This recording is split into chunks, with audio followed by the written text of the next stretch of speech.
The positive stories that have come out of the salmon farming industry has bolstered the hope that people in Vancouver Island have for the future.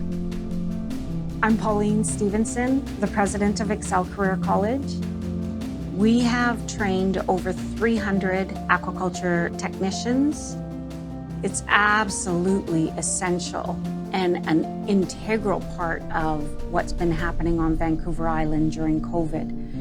Not only for the fact that they are keeping people employed, but for the food security and also the emotional well-being of Vancouver Island.